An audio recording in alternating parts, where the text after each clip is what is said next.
Hi, I'm Stephanie Jaworski of joybaking.com. Today we're going to make a chocolate torte, also called a flourless chocolate cake, and this is what it looks like. This cake, as you can see, is very distinctive looking. It has high sides, but the center is sunken and it forms a crust, and as you can see, it's all cracked and broken.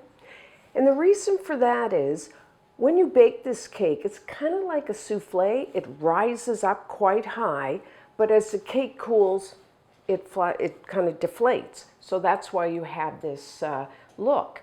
Now, freshly baked, this cake has a rich, buttery chocolate flavor, and the texture is quite soft and moist. But if you cover and store it in the refrigerator overnight, it becomes really dense and fudgy. I like it both ways. I can't decide which way I like it best. Now you could just have it plain. You could use some whipped cream, crème fraiche. You could have fruit sauces, some fruit. It's just wonderful. So the first thing that you will need to do, I would say maybe an hour before you want to make the cake, you need to take 6 large eggs, and a large egg in the shell, like this, is about 55 grams. So we want to separate our eggs, like I've done here. I've already done that. But when you separate eggs, do it while they're cold. It's much easier. The yolk tends not to break, as opposed to when they're room temperature, they get really soft, and sometimes it's just not the way to do it. So take your cold egg, have 3 bowls like I have here, and then just crack it, and then over 1 bowl. Now there's all kinds of ways to crack an egg. You could, like this, and go back and forth until all the white drips down. You know what I tend to do? Clean hands, of course. I just put the whole egg and then separate my fingers a little and let the white fall through into the bowl. You know, that's kind of the way I like, but either one, go back and forth. You can actually even buy like an egg separator if you want to do that. So you have the white, you have the yolk, and you'll say, why do I have a 3rd bowl? What I do is, the next egg I crack, I do it over the empty bowl, because what you don't want to do, sometimes, you know, you'll get a little egg yolk in your white, and you don't want to, if you've already cracked, say 5 eggs, and you have all your whites are perfect, and then the 6th one, you get a little yolk. You don't want to contaminate all of them. So that is why 3 bowls. Now, I let mine warm up, so we are ready to go here. So the first thing that you will need to do is to preheat your oven to 350 degrees Fahrenheit, which is 180 degrees Celsius. And then you want to use a springform pan. Comes in 2 pieces. Now this is a 9-inch by 3-inch sides, which is 23 centimeters by about 8 centimeters. And this there's a little clamp there. You just put that in there and clamp it, and there you go. And then you can either butter your pan or spray it with one of those nonstick sprays, or even real lightly oil it. Now, what I do is, I'm using butter. I melted a little bit of butter, and I'm using my pastry brush. Brush the bottom and the sides. Now, my springform pan has a really tight fit. You know, some people have said to me that it's getting old or something, and it might leak a little. If you have that problem, then just put your springform pan on a larger baking sheet, because you don't want that dripping down into your oven, and then you got to clean that. Nobody wants to do that. So once you've brushed it, then I like to take a piece of parchment paper and put it down. And then, there's 2 ways you do this. You could just flip your paper over, and then, so you have a little bit of butter on the paper, or I'm just going to, because I have my brush, just butter the top of the paper. That way it doesn't stick to the bottom of the cake. It's easier to peel off. And we're about easy. So, okay, so that's our pan. Our eggs are done here.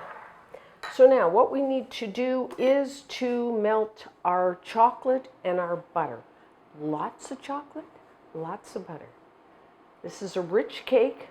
You slice it pretty small, or not, your choice. So, in a heat-proof bowl, I'm using stainless steel. I have 9 ounces, which is 255 grams. Now you can use either a semi-sweet or a bittersweet chocolate. A lot of times when you buy chocolate, it actually has a number on there. You'll see that. If you're especially, well, I find even the baking aisle now, the bars of chocolate they sell, or you can even go to the candy aisle and use your favorite chocolate bar. They have a number. And that number, if it's a semi-sweet, it goes from like around 55% to about 70. That's what you would call a semi-sweet. And then your bittersweet's like 70, 75. Now, use whatever kind of chocolate you like to just eat. If you don't like bittersweet to just eat, then I probably wouldn't use it in the torte because it might be a little too bittersweet to your taste. I'm using, just for reference, I'm using about, I think this is 61%, so I'm kind of in between, moving towards the bittersweet. Now, if you're using like a chocolate bar, then cut it up just coarsely. I'm using these discs, so I don't have to do anything. And then, lots of butter here.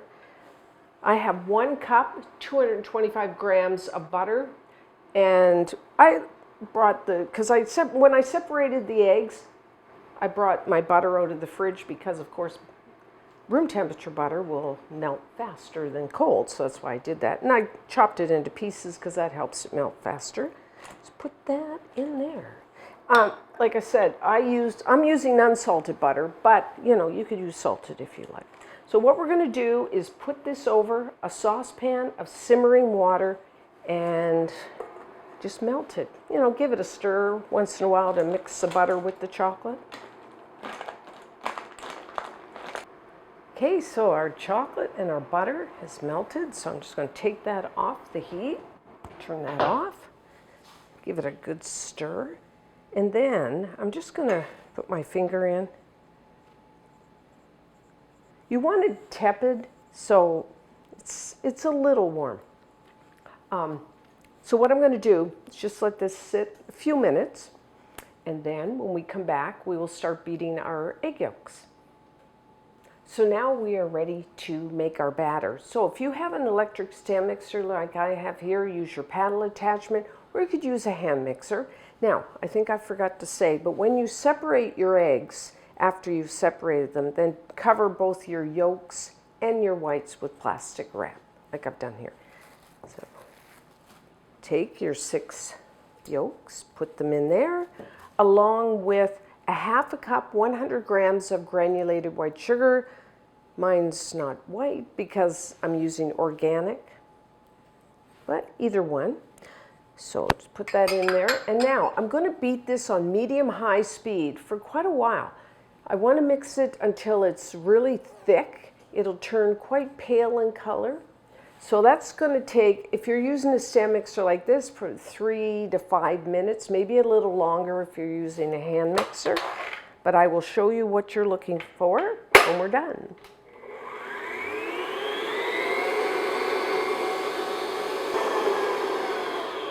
Okay, I think it's done here. So, as you're beating this, a couple times during the process, just scrape down the sides and bottom of your bowl so that egg isn't sticking. You want to make sure everything's mixed together. So I'm just going to give it a quick stir here. And then, as you can see, it's really thick, pale in color, nice and smooth and glossy. So that's what you're looking for. So like I said, time is like kind of a reference point, but don't like 3 minutes and then keep going. Always check to make sure it's at the right stage, because maybe with your mixer it'll take a little longer, a little shorter. So now once you've done that, I'm going to add 1 teaspoon, 4 grams of pure vanilla extract. That's for flavoring. If you don't want the vanilla flavor, just leave it out. Just going to beat that in.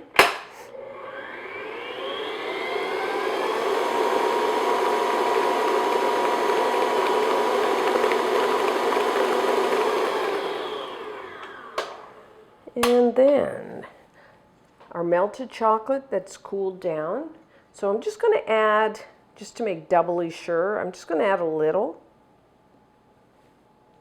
And beat that just to kind of lighten it. And then we'll add the rest.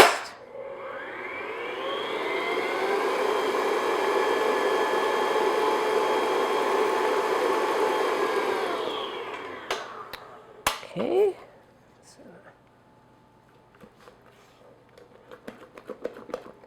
If you don't want to beat it in, you could just fold it in with your spatula. Either way. Lots of chocolate. It smells like chocolate in here.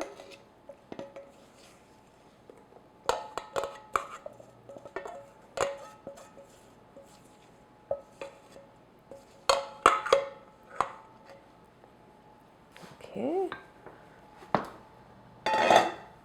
And I'm just going to beat that in.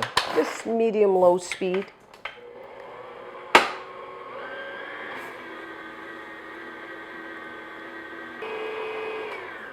Okay, I think I'll do the rest by hand. So.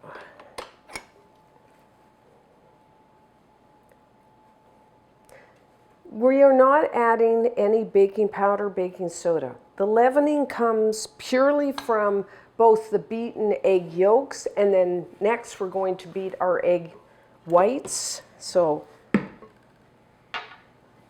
don't go, where is the baking powder? It doesn't have that. So just give that a quick stir. So like I said, we have to beat our egg whites, next. So I'm going to need this bowl. So what I'm going to do, I do this for a couple reasons. One, I need the bowl to beat my egg whites. But two, we're going to fold the whites into this mixture. And I find if I have like a wider bowl than this one, that's just tall but quite narrow, it makes it easier. But if you don't want to wash that extra bowl, you don't have to do it this way. So what I'm just going to now wash this bowl, and we will be right back to beat our egg whites. So we're back. Again, stand mixer, but this time you will need your whisk attachment, or again, use a hand mixer, or you can even do it by hand with the wire whisk.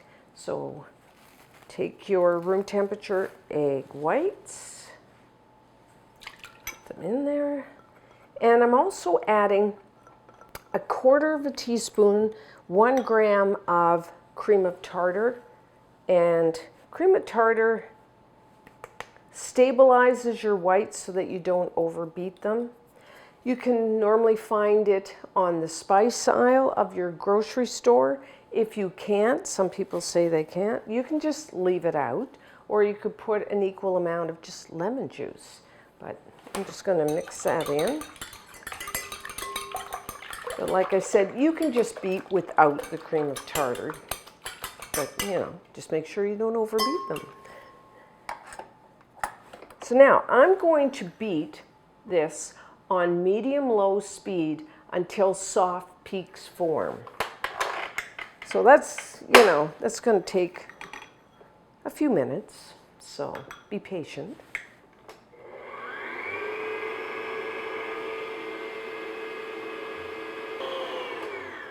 Okay, so we're at soft peaks. One way you can tell, besides I'll show you what it looks like, is the tracks of your beater will start to show in your meringue. So that's one way. So you don't have to keep stopping your mixer if you're not familiar with what it's supposed to look like. You'll see really distinct tracks of your, but if you lift it, you can kind of see it's foamy, soft peaks. So that's what you're looking for visually. So now what we're going to do is we're going to have our mixer on medium-high speed, and we're going to gradually, like a tablespoon at a time, add a half a cup, 100 grams of granulated white sugar. Because essentially we're making a meringue. So I'm going to add about a tablespoon, thereabouts. And I'm going to have my mixer on medium-high, let that mix in, add another tablespoon, because we want the sugar to dissolve into the egg whites, so that's why we're doing it gradually.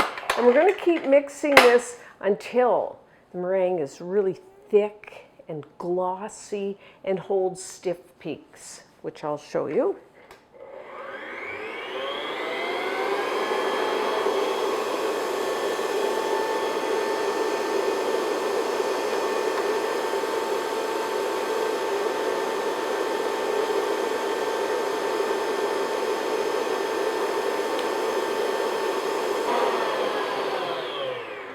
Okay, we are done. It's magically transformed into, look at that, thick, shiny, glossy. That's what, whoop. That's what you're looking for. Okay.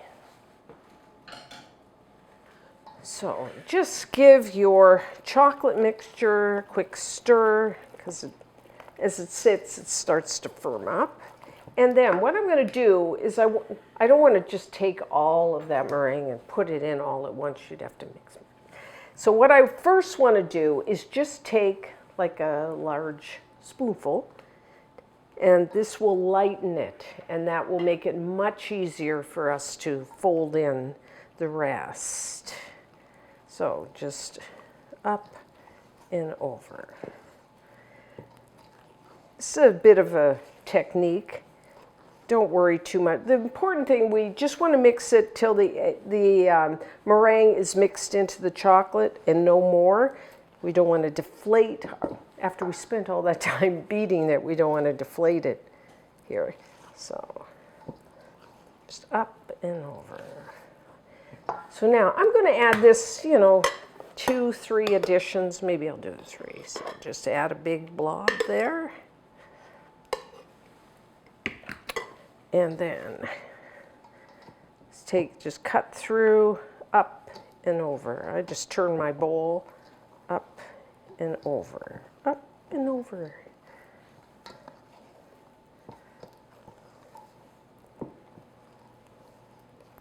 Around the sides. It's important to get down to the bottom of your bowl. And get all that chocolate. So when it's almost mixed in, we'll add a little more.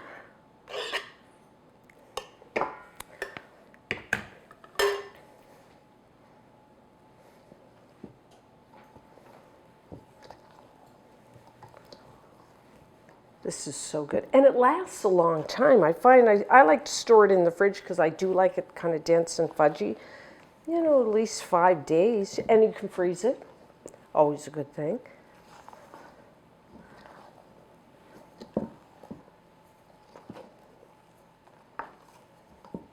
Okay, and then I'll just do the last here. Another thing you should do, I didn't say, but whenever you're making a meringue, always, when you think it's the stiff peaks, just take a little and rub it between your fingers. It shouldn't be gritty. You want to make sure that all that sugar has dissolved into the egg white. And if you did find it a little gritty, just beat it for, half a minute more.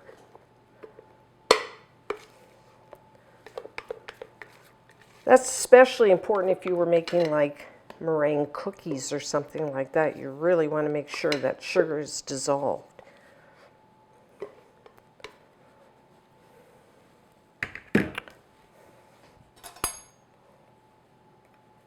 Okay, our last bit here. And we will be ready to bake. I'm just going to scrape off, make sure. Sometimes it gets thick on my spatula. Okay.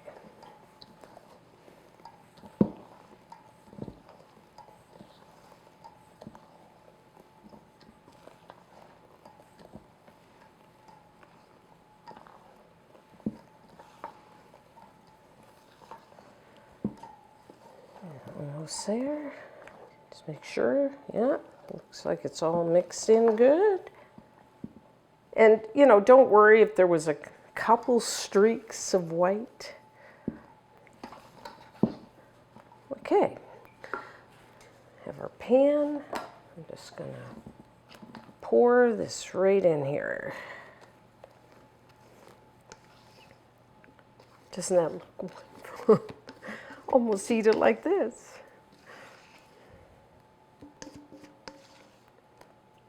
This is a European torte. It's become really popular in the States and Canada in recent years. And once you taste it, you will know why. A little different than our traditional butter cakes. So then, with the back of a spoon, or I'm just using an offset spatula, just even this out. Don't fuss too much. Don't bang your pan. You don't want to deflate those whites. So there we have it. Now, to bake, I'm going to say, because everyone's oven is a little different, between 50 and 60 minutes. But more importantly, what's going to happen?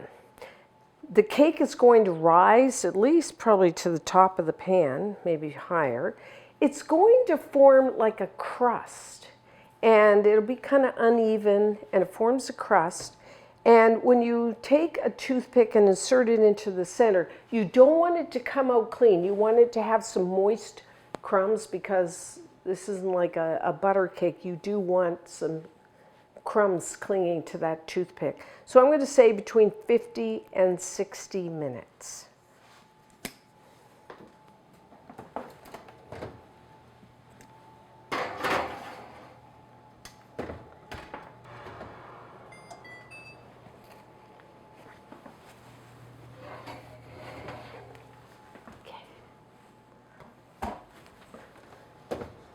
So our chocolate torte is done. Doesn't that look gorgeous?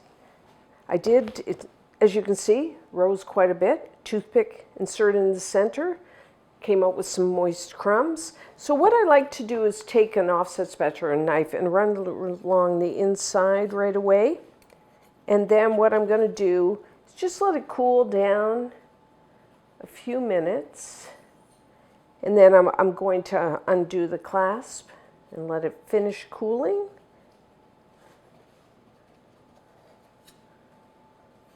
And then when we come back, we will try a slice. So now, this is a cake we just made. It's still really hot because it's only been a few minutes. And you can already see the crust, it's crisp, and it's already a lot of cracks starting to sink. And that's perfectly normal. And you even see some of the pieces are kind of falling off of the sides. Perfectly normal. Now, you want to let that cool down to room temperature. You can serve it the day you make it. If you do, it's going to be very soft. The pieces are going to really fall off. And the flavor is going to be the chocolate flavor will be quite sharp. Personally, I like to at least store it overnight before serving. And not only do I find the flavors kind of meld together, and the chocolate flavor, just everything tastes better, and I think the texture's better. Plus, this is the perfect do ahead. If you're having company, you can get the dessert done a few days ahead of time, so you don't even have to think about that as you're getting ready for company. So it's kind of I like it that way. But you could serve it, but just keep in mind it's going to be very crumbly. Pieces are going to fall off, perfectly normal. So if you want to, but I made this one a couple days ahead. So this is what happens. We got this, and it ends up like this. So that is the way it's supposed to be. So don't panic. Now when you cut it, I like to store, you can store it at room temperature, but I prefer to store it in the refrigerator. It lasts longer, and actually, like I said at the beginning, it's more soft if you store it at room temperature. I like it kind of dense and fudgy. So either way, it will last in the fridge 5 to 7 days, and you can also freeze it. Now, when you cut it, I like to have a glass of hot water, because I find it cuts better, and then I just dip my knife in there. Well, I had a bigger glass, probably be better. And then I wipe it, and then do a cut. Like, it's a rich cake. I'm not saying you can't have a big slice, but just keep in mind. And then just cut. And then, you know, your knife is a little dirty, so that's why I like to dip in between cuts. Not dirty, I should say. There's crumbs on there. It's not dirty. And just wipe it off between cuts. But look at that. I mean, now I have, you see, lots of cake. I'll be giving that away.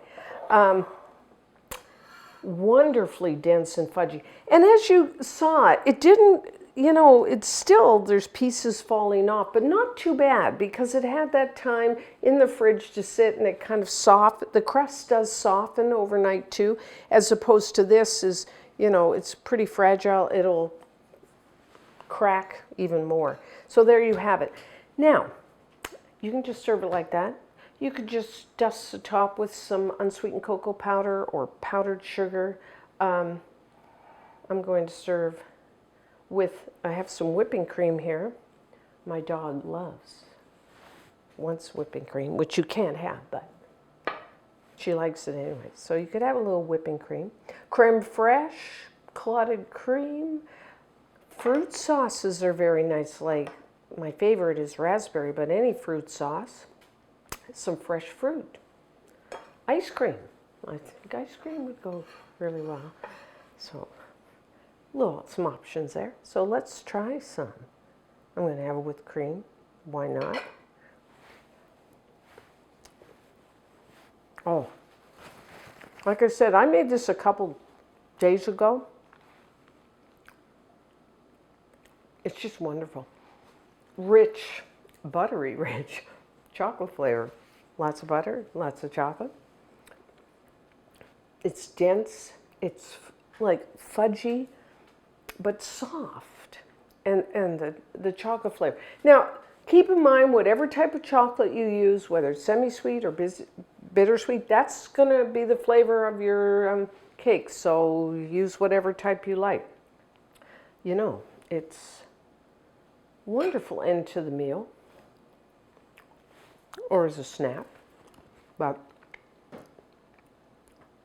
like I said, you can store this in the fridge 5-7 days, I think, or freeze it. Sometimes I like to cut it into individual slices and freeze it that way. So if I just want to take out 1 or 2 slices, I can. But anyways, you must make this. And until next time, I'm Stephanie Jaworski of joybaking.com.